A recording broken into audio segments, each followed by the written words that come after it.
oceans have always presented a challenge to man. Many secrets remain locked in space, secrets that have puzzled men for centuries. The search for knowledge about space is underway. Hundreds of scientific rockets and satellites have been launched.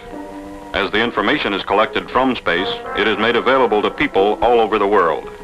Already, startling and practical advances in many scientific fields have resulted.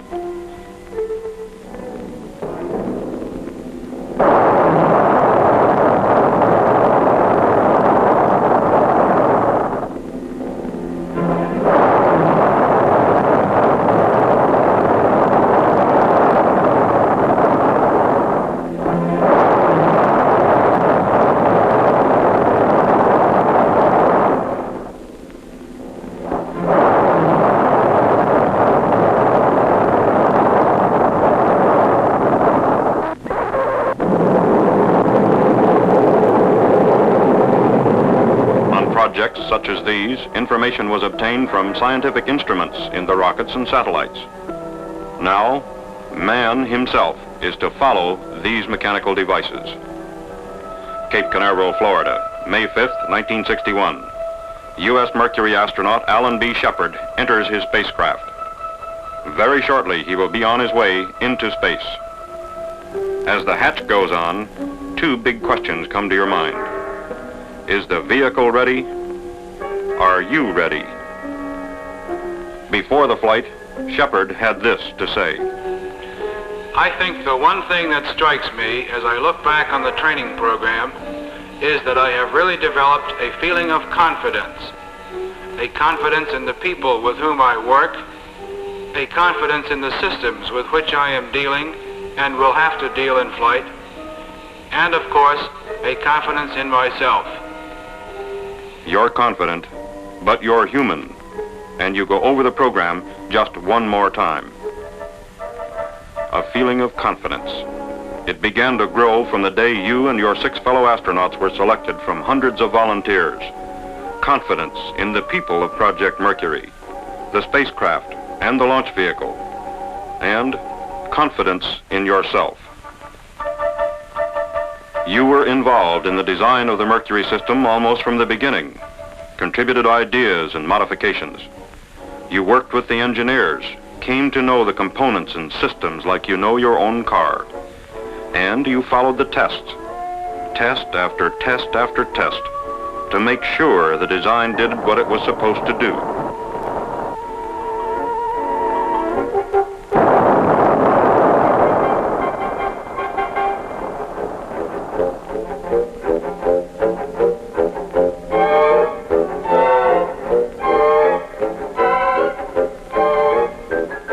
While research and development was underway, you went through almost 2 years of training.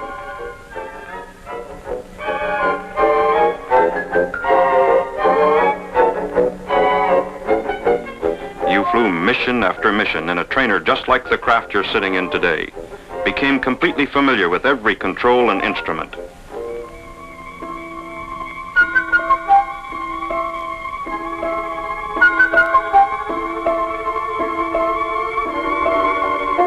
An academic program informed you and the other pilots on astronautics, space mechanics, and spaceflight, kept you briefed on all new developments in the project. Zero-gravity flights in aircraft acquainted you with the condition of weightlessness you would encounter in flight.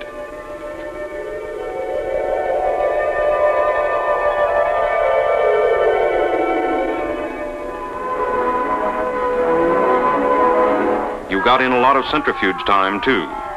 Today's flight won't submit you to any G-forces you haven't experienced before. The program simulated every possible situation. You know you're ready to react almost automatically.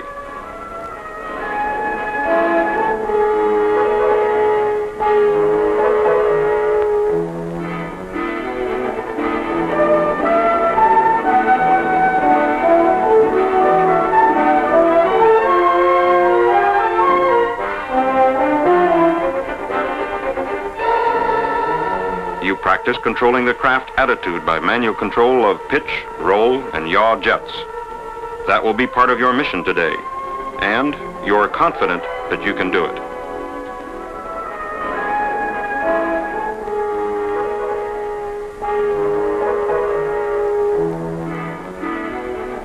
piled up plenty of experience into three-dimensional rotation. You know that even if tumbling situations occur after separation, you can bring the craft under control with your manual control system. There were continuing flights in high-performance aircraft. They were important to you, too. You're an experienced test pilot. Flying is your business in any type of craft. You remember extensive training in escape and survival techniques. There is always the slight chance the spacecraft may land outside the pre-planned area. As you sit in the spacecraft, waiting for launch, you know your training has covered every conceivable eventuality, every emergency, no matter how unlikely.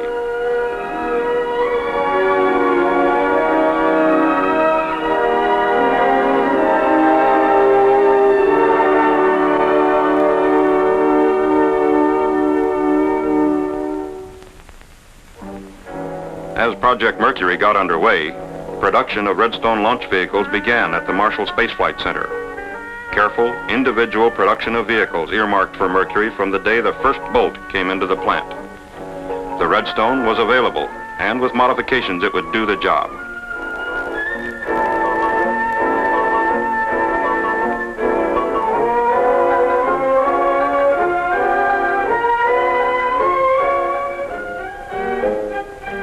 At the McDonnell Aircraft Company plant at St. Louis, just 3 months after project inception, prototype spacecraft production was begun. A few short months later, production spacecraft were being completed. Your trips to the production points were important. You became thoroughly familiar with the Mercury systems. The closer you got to the system, the more confident you became. You followed the flight test program closely. Components, then systems, then prototypes, then production craft. A pyramid of testing. A pyramid of tests that would lead to manned flight. You knew that data and know-how was being gathered to reduce the risk element.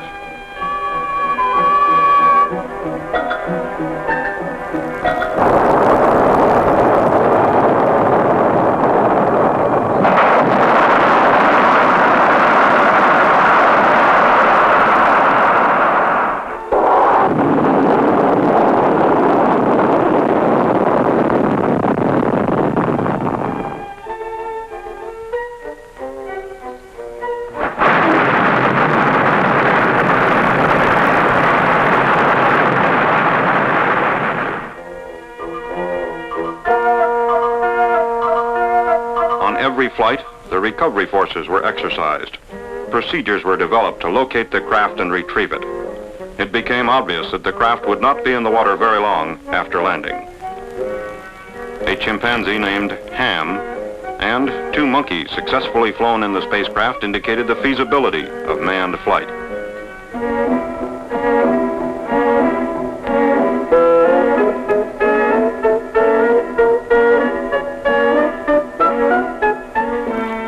Then, all this was behind, and you knew everything humanly possible had been done to minimize risk to you and to the other astronauts.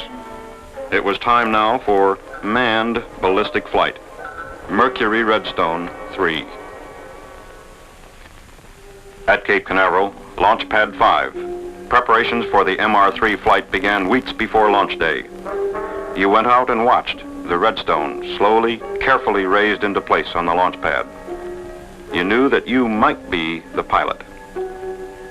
For about 10 days prior to meeting with the spacecraft, the Redstone underwent exhaustive tests, inspections, and simulated launch operations. This vital part of the mission, the launch vehicle, must be as near perfect as man can make it before the spacecraft is installed. You and your fellow astronauts followed the test program closely.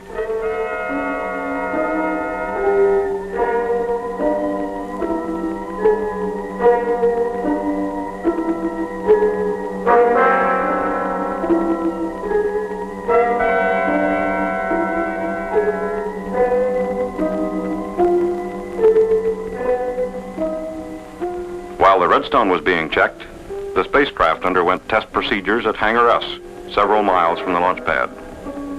Test the electrical systems, the mechanical systems, communications, instrumentation, the sequential system. Verify flight readiness. You participated in many of the tests and checkouts yourself. You had worked closely with the vehicle for many months. If possible, you got even closer to it during the days just before launch. You worked with the Mercury engineers and technicians as they prepared the craft. The feeling of confidence in the mission became even stronger. Your fellow astronauts worked with the same team effort that had prevailed over the 2 years of getting ready. You couldn't be everywhere at once, but they could cover for you. And as you sit in the spacecraft, you know everything is as ready as it can possibly be. They covered the control center, the blockhouse, the launch vehicle, the tracking stations. They kept a finger on the pulse of the operation. The spacecraft was checked out in a pressure chamber capable of 120,000 foot altitudes to test the environmental control system. And then you were added to the system. You made sure that your pressure suit and the life support system were working properly.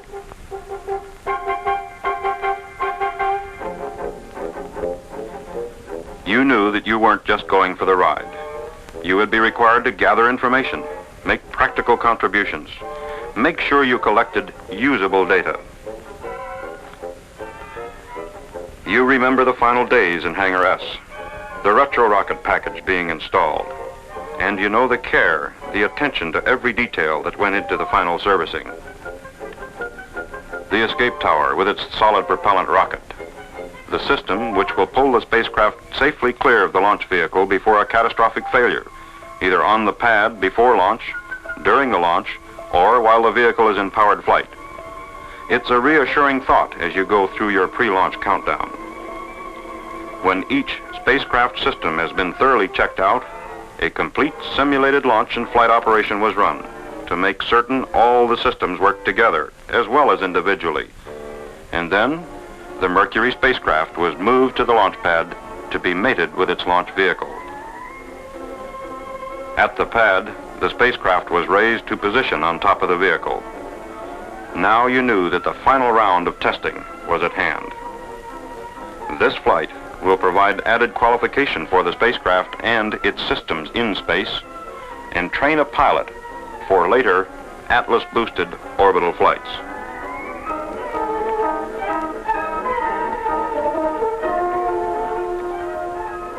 After mating, the testing began to make certain the launch vehicle, spacecraft, and blockhouse worked together properly. The launch countdown was checked step by step, and the complete MR3 system was verified to confirm flight readiness. Complete flight missions from liftoff through landing, both for normal and for emergency cases, were flown electronically. The spacecraft was heavily instrumented to provide pertinent data during the flight.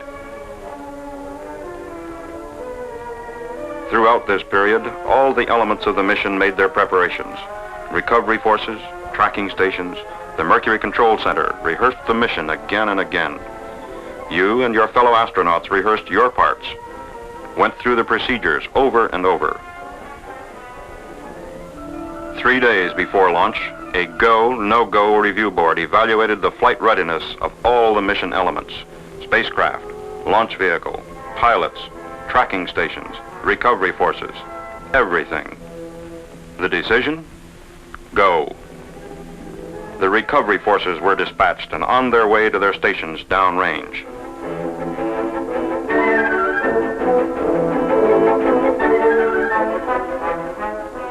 May 1st, 1961. Less than 2.5 years from Project Mercury initiation. Countdown for a manned flight was in progress. That's a day that you will never forget. MR3 followed a split countdown, about 4 hours the first day, a little over 6 hours the second day. This procedure helps reduce personnel fatigue. Hydrogen peroxide fueling. This is used in the spacecraft attitude control system. The first day's countdown was completed with this operation. Very early in the morning, May 2nd, the final countdown is underway. Liquid oxygen for the launch vehicle. Before this operation, a meeting had been held to review the weather situation. The weather was marginal, but the decision? Go. At the Mercury Control Center, every detail of the countdown and status of all other elements, such as the recovery forces and the tracking stations, was carefully monitored. The Mercury Operations Director manages the entire flight from the center.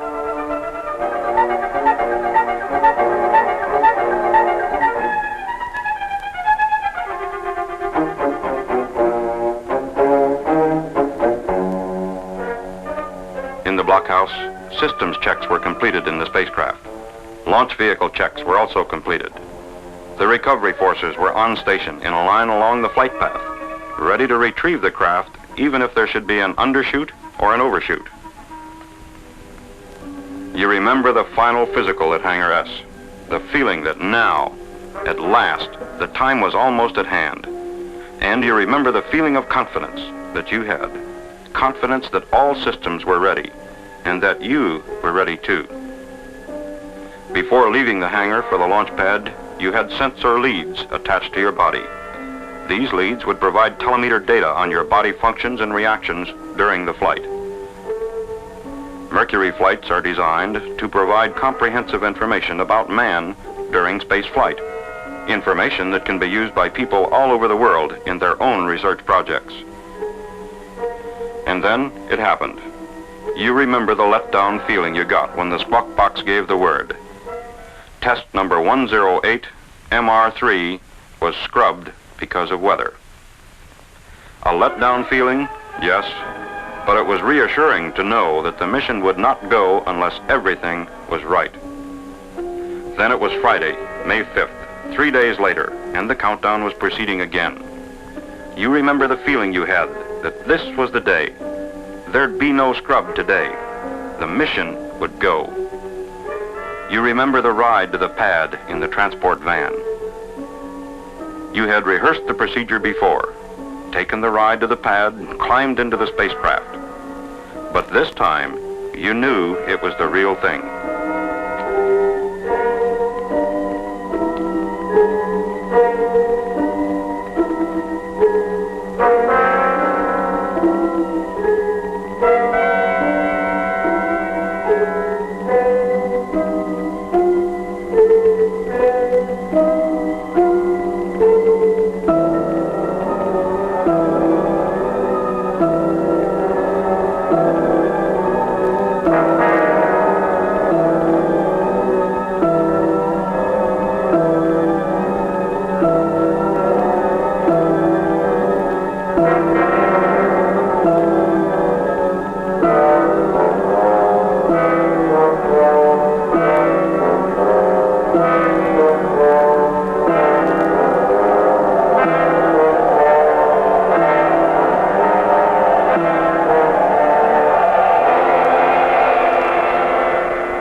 Feeling of confidence.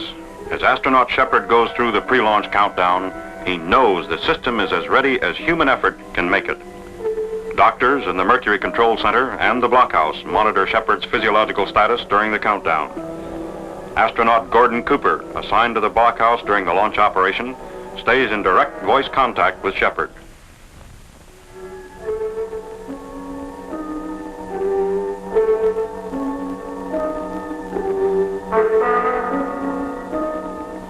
As the gantry is pulled back, the emergency vehicle known as the cherry picker is raised into position.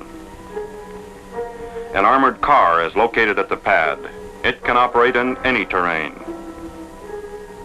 At the viewing stands about 2 miles away, hundreds of press, radio, and television representatives stand by to witness the launch. A helicopter stands by to take a doctor anywhere he might be needed. astronauts Carpenter and Schirra take off to make direct aerial observation of the early portion of your flight.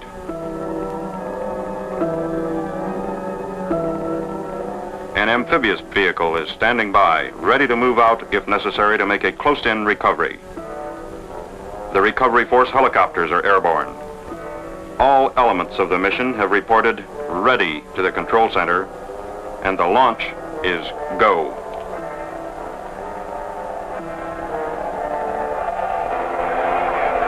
Okay, ready to resume the count?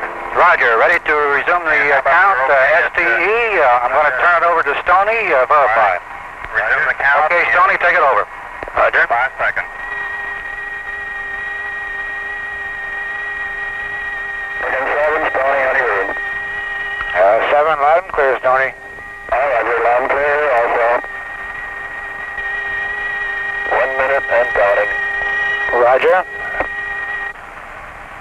Bearing command. 30, what?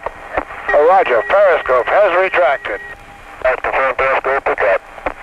Main bus 24 volts, 26 amps.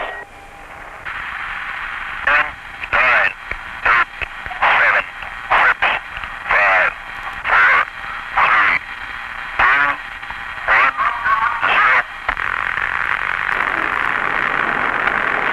1, 0. All right, lift off and the clock has started. Yes, sir, reading you loud and clear. This is Freedom 7. The fuel is go, 1.2 G. Cabin at 14 PSI. Oxygen is go.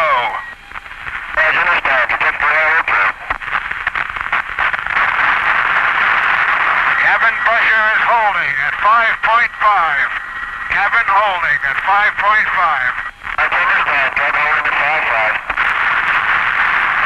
Fuel is go, 2.5 G. Cabin 5.5. Oxygen is go. The main bus is 24, and the isolated battery is 29. Well, 3, 5 to 5, particular auto trip. 7 here. Fuel is go, 4 G. 5.5 cabin. Oxygen go. All systems are go. That's all systems go, particular auto trip.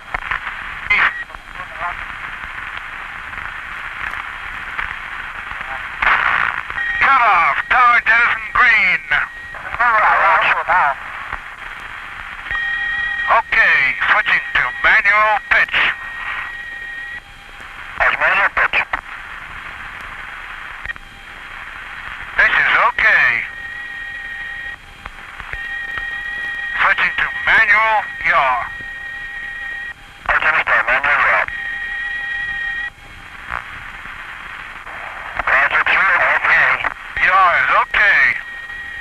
Switching manual roll. Roll is okay. Very okay, let's go to it.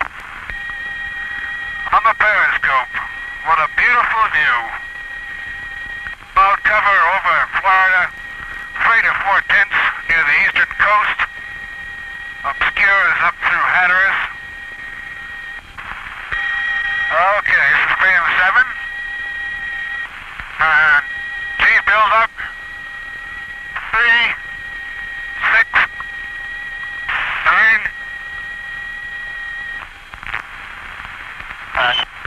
Okay. Okay. Coming through loud and clear. Okay. Okay. This is 7. Okay.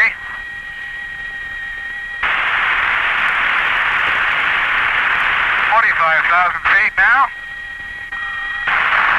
Roger. The drogue is green at 21. The periscope is out. The drogue is out. Okay, at drogue deploy, I've got 70%. Auto, 90% manual. Oxygen is still okay. Turn green. Main chute is raced. Main chute is green. Main chute is coming unraced and it looks good. The main chute is good. Rate of descent is reading about 35 feet per second.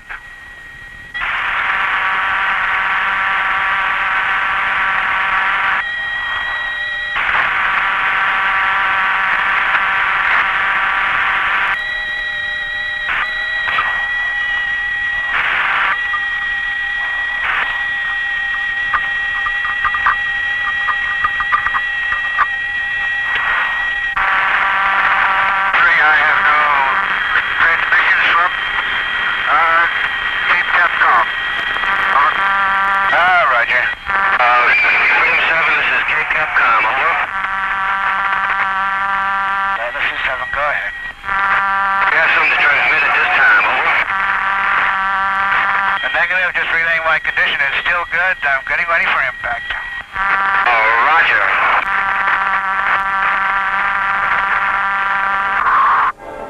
MR3 followed a normal ballistic arc, peaking at about 115-mile altitude. The spacecraft landed 300 miles downrange. The complete flight took 16 minutes and gave Alan Shepard about 5 minutes of weightlessness.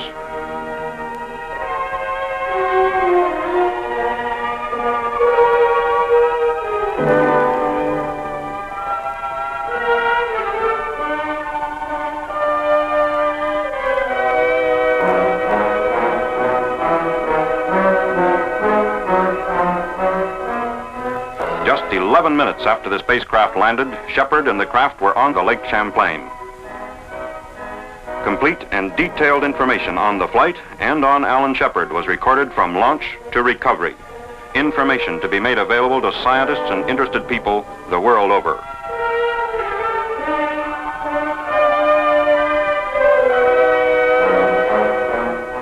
Within minutes after the flight, Shepard received a "well done" from the President on behalf of the people of the United States.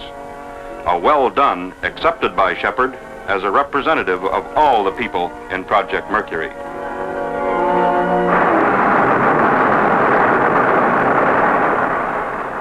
Project Mercury, another step in man's search for knowledge. Freedom 7, another step toward man in space.